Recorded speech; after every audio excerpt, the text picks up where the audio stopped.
Keeper of the Lost Cities. Chapter 15. She's alive, Fitz teased when Sophie wandered into the living room the next day. He sat in an overstuffed armchair reading a book called 25 Ways to Catch the Wind. You do realize you slept through the breakfast and lunch, right? I did. Sophie looked around, trying to find a clock, but everything was covered in weird cloths, like a costume shop threw up on the furniture. Sorry, I guess I was tired. You had a rough day yesterday. Plus, your body needs rest while it detoxes, Della said, materializing in the center of the room. Sophie clutched her chest. She couldn't understand how anyone could get used to the ghostly way vanishers appear. Della frowned as she met Sophie's eye. How are you doing? Sophie shrugged. She didn't know how to answer. Well, you look great. Not that you weren't perfect before, but I think that detox made a difference. You should see how shiny your hair is, and your eyes are so exotic. You're going to be quite the heartbreaker when you grow up. Who is? Biana strode into the room in a fitted dress with intricate gold embroidery that shimmered with every step. She looked way more glamorous than any 12-year-old had the right to look. Sophie, Della said, smiling at Sophie. Doesn't she look pretty today? There might have been things that were less embarrassing than that moment, but Sophie couldn't think of any, especially when Biana shrugged and asked, "Isn't that the same dress you wore yesterday?" All my clothes were, she started to explain, but Della held up a hand. I'm sorry, I should have sent something up for you.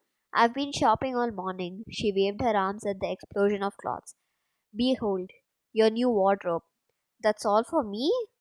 Was she going to be wearing five outfits a day? Della winked. I got you everything you'll need, plus a few extras. The only thing I didn't get was a new Nexus. I figured you'd want to pick up your own, unless you want to keep Fitz's old, beat up one. Sophie stared at the cuff on her wrist. This was yours? She asked Fitz. He nodded. She liked that more than she wanted to admit. She figured the sparkly stone, which was exactly the same color as his eyes. Do you want it back? I don't need it anymore. It's yours if you want it. She was aware of everyone watching her, so she tried hard to sound casual as she said, might as well keep this one so it doesn't go to waste. If that's what you want, Della agreed with a smile. I should be done packing all of this in a few minutes, and then I'll get you some lunch. Packing? Her heart sank as Alden entered the room holding her backpack and Ella. Are you kicking me out? She tried to make it a joke, but a touch of hurt leaked into her words. Della rushed to take her hands. Of course not. We thought you'd want to get settled in your new home. If you want to wait a few days, we'll unpack your stuff right now. Sophie swallowed to steady her voice. No, it's fine. In fact, I don't really want lunch. I'm not hungry.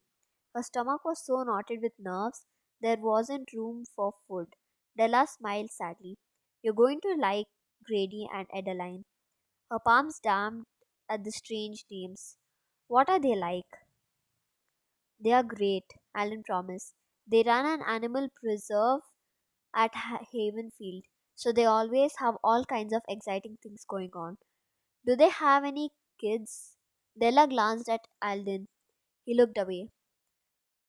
Grady and Adeline lost their only daughter about 15 years ago. Her name was Jolie. She was 20 when she died. It was terrible accident. Della covered her mouth with her hand. Alden shook his head. I'm not sure if they'll mention it, so you might want to wait to see if they bring it up. That way you'll know they are ready to talk about it. And please don't let that make you more nervous to meet them. I won't deny that their loss has affected them, but they're still two of the most wonderful people I know. You're going to like them. He offered her his hand. Come on, let's go meet your new guardians. What kind of animal preserve is this? Sophie asked as a booming roar shook the ground. Fencing and pastures spread as far as she could see. filled with creatures that look like mutant, scrambled version of animals. Ella, in her bright blue glory, suddenly looked normal. Havenfield is one of the rehabilitation centers for our sanctuary, Alden explained. The animals are brought here first for training before we release them into protected home, and they are not easy to catch. We are still trying to trap Nessie. She's quite the escape artist. These things live around humans? Where do you think the legends came from? Which is why it's not safe for them. We have even had to collect endangered species gorillas, lions, mammoths. Mammoths are extinct, she interrupted. Tell that to the thriving herd we have at the sanctuary. You have a herd of woolly mammoths? Somehow that was harder to believe than goblins or orgies. We have colonies of everything mammoths, saber toothed tigers, dinosaurs. He laughed when her jaw fell slack. Every species exists for a reason, and to allow one to die off would rob the planet of the unique beauty and qualities it provides. So we make sure they all continue to thrive. Grady and Adeline train the animals to be vegetarians by feeding them gnomish produce. That way, they won't hunt one another once they move to the sanctuary. Another roar interrupted their conversation. Whatever it was sounded like, it wasn't happy about its new diet plan. The path they followed split, part of it winding down steep cliffs to rocky beach lined with dark caves. Still, that path looked much less scary than the wide, flower lined one they took to meet her new guardians. The path led to a wide meadow, where gnomes were using thick ropes to lasso what looked like giant lizard covering in neon green feathers. The beast thrashed in protest. Oh, stop being such a drama queen, a husky male voice commanded from somewhere among the ropes and feathers. Roar! Okay, here goes nothing, he called. The gnomes tugged on the ropes, pulling the beast's neck low enough for a blond elf to heave himself up. No easy feat considering the beast was twice the size of an elephant.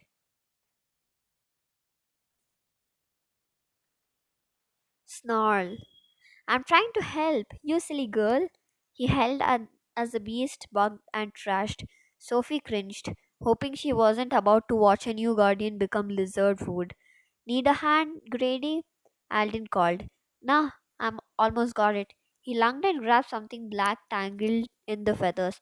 It twisted and writhed, but Grady yanked it off, nearly losing his balance in the process. The fluffy lizard stopped struggling as Grady teased the black as Grady tossed the black thing to one of the gnomes and slid down the beast's back. Sorry about that, he called to Alden. Once he was back on the ground. No problem, my friend. Wordy giving you trouble again? That's why she's a permanent resident. Would you like to meet a Tyrannosaurus, Sophie? Alden offered, her eyes stretched wide at the name. So the dinosaurs really weren't extinct. The idea was so impossibly cool, and they looked nothing like what humans thought. Now she knew what Fitz meant with his smug comments at the museum. Is it safe? She asked as she followed Alden forward. She wasn't sure if she was more nervous about the deadly dinosaur or about meeting Grady. It is now that he got that jaculus off her neck. It's the winged serpent that feeds off blood. She clung to Ella for support and moved to Alden's other side, away from the gnome struggling to contain the blood sucking snake. Easy there, Wordy, Alden said as the giant beast whipped her head toward him and Sophie. Wordy was more intimidating up close, with huge yellow eyes, sharp claws, and a pointed snout. Sophie tried not to tremble as Verdi broke down in front of her, lowering her giant head to Sophie's height. Rows of sharp fangs glinted with dinosaur slobber in the sunlight. Are you surprised by what dinosaurs really look like? Alden asked, motioning her to come closer. I wasn't expecting the neon feathers, she admitted, her legs refusing to take another step forward. Grady laughed beside her, and she whipped around to get a better glimpse of her new dinosaur riding guardian. With his chiseled features and feather covered tunic, she couldn't decide if he reminded her more of James Bond or Robin Hood, which felt wrong. He was so unlike her chubby, balding dad, she wasn't sure how to relate. His handsome face stretched into a smile. You must be Sophie.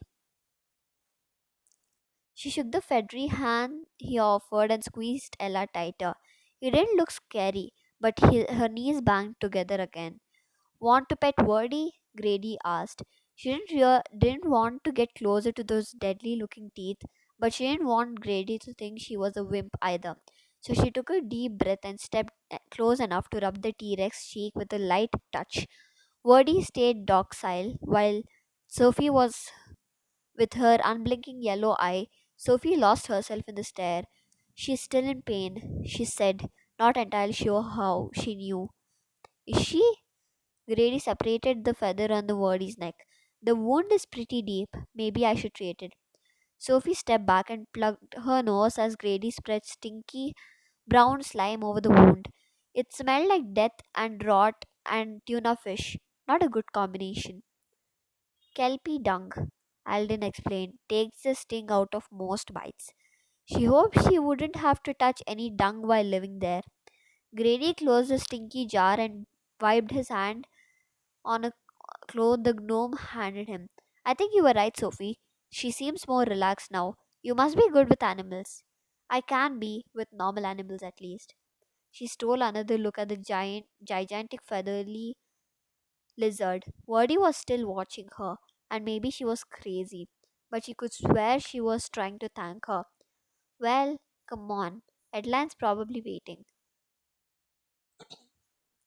Grady's voice sounded wary, and his steps were almost as reluctant as Sophie's as he led them to a house overlooking the ocean. It was a small compared to Alden and Della's palatial estate, but a mansion by human standards.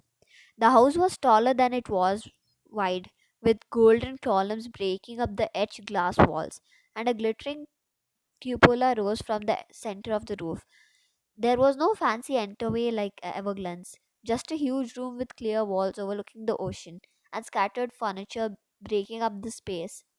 A wide central stairway curved at the upper floors, and a chandelier of intricately braided crystals cascaded from the domed ceiling. It was simple but elegant and very, very clean. So clean that it didn't look lived in. Edline swept into the room in a pale blue dress made of wispy fabric that floated around her as she moved.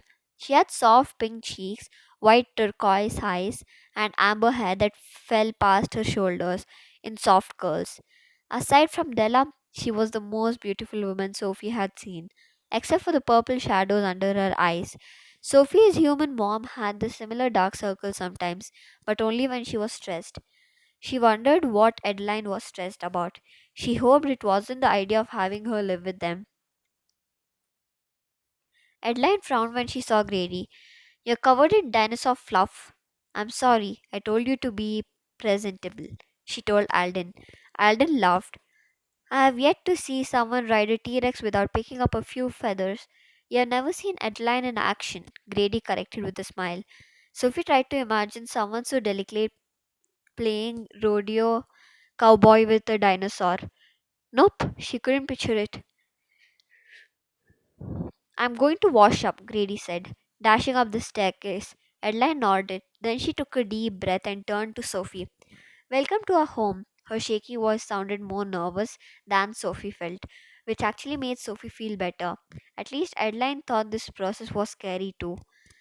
Thank you for having me. She didn't know what else to say. Adeline smiled, but sadness lingered in her eyes. I hope you can stay for tea, she told Alden. There's mallow melt. Alden's face lit up. If you insist. Mallow melt turned out to be a gooey cake that tasted like fresh baked chocolate chip cookies soaked in ice cream and covered in frosting and butterscotch. It melted on her tongue and was hands down the best thing Sophie had ever tasted. She giggled as Alden helped himself to three pieces. Grady joined them a few minutes later, his hair still dripping from her hasty shower, and helped himself to four slices. Tea was served in a nook in the kitchen, and even though Sophie could see orange feathery dinosaur grazing out in one of the pastures, it reminded her of little of a home.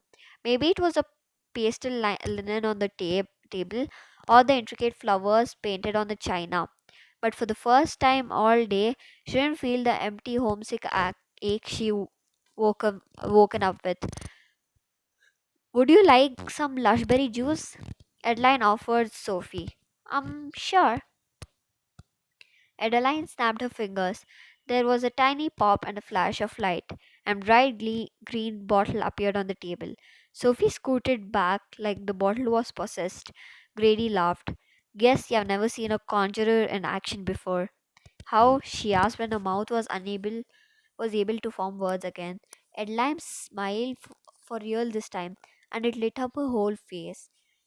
If I know where something is, I can bring it here with my mind. It's kind of like teleporting but with objects. That was pretty much the coolest ability ever. What can you do? Sophie asked Grady. His smile faded. Nothing nearly as fun. Trust me. She waited for him to elaborate, but he didn't. He looked away. Alan rose. I unfortunately must get going. He dug a scraggly paper out of his pocket and handed it to Adeline. Elvin wants her to take these medicines for the next few weeks. You should be able to find them at Slurps and Burps. All the color faded from Adeline's face. I guess I'll take her tomorrow. Is there anything else she needs?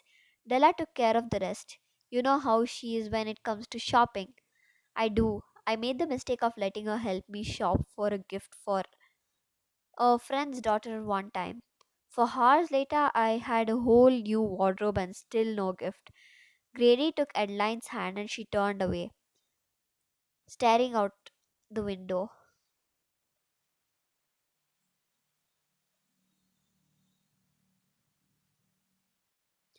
Sophie's heart ached for them. She knew their pain. She had lost her entire family. Maybe that was why Alden put them together. They all knew what it was like to grieve, but she didn't feel like talking about it, so she kept quiet. Alden fished a thin crystal square out of his pocket and handed it to Sophie. This is an imparter. It'll allow you to communicate with anyone in the world. So if you need anything or simply want to talk, say my name to the screen and you'll reach me. Okay? Okay, she strangled Ella as her heart pounded in her ears. It wasn't like that like she didn't like Grady and Adeline, but it would be weird to be alone with them. What would they talk about? Alden leaned closer so he could whisper. It's going to be okay, Sophie. If you need anything, anytime, I'm here. Use the imparter. She nodded. Good. He waved to Grady and Adeline gave Sophie one more reassuring smile as he held up his pathfinder and vanished in the flash of light. The silence he left behind was deafening. Grady snapped out of it first. He jumped to his feet and nudged Sophie. Let's show your new room. This is really all mine? Her bedroom took up the entire third floor. Star shaped crystals dangled from the ceiling on glittery cords, and blue and purple flowers weaved through the carpet, filling the room with their sweet scent. A giant canopy bed occupied the center of the room, and a huge closet and dressing area took up the entire wall. Bookshelves full of thick, brightly covered volumes filled the other wall. She even had her own bathroom, completely with a waterfall shower and a bathtub the size of swimming pool. I hope it's okay, Adeline said, biting her lip.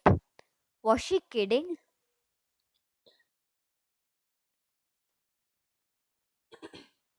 It's awesome, Sophie said, feeling more excited about her new home already. She dropped her backpack off but decided to keep Ella with her. It helped her having something to hold. Half of the second floor was Grady and Adeline's bedroom, and the other half was long hall with three closed doors. Two were their personal offices, One they didn't explain, but Sophie assumed it was Jolie's room. They didn't forbid her from going to that part of the house, but they didn't give her a tour either. And with the way their voices trained as they spoke about it, she decided it would be best to stay away. After an awkward but delicious dinner of soupy green stuff that tasted like pizza, and Adeline left Sophie alone to unpack, which turned out to be a good thing. Unpacking made everything real. She lived here now, in the strange, slightly too perfect world where everything she knew was wrong, and all she had to show for the past 12 years of her life was a backpack stuffed with the wrinkled clothes she had never wear, an iPod she couldn't charge, and a scrapbook full of memories that had been erased from everyone except her. At least she knew her family wasn't missing her the way she missed them. They knew life, wherever it was, would be better without her. Alden and Della would have made sure of it. Tears welled in her eyes as she put the last remnants of her human life away. Then she curled up on a bed with Ella and let herself have one last good cry. When her eyes finally dried, she promised herself she wouldn't look back anymore. Grady and Adeline weren't like her parents, and Havenfield wasn't like her old house, but maybe that was better. Maybe it was easier if they were different, and maybe with time it would really feel like home.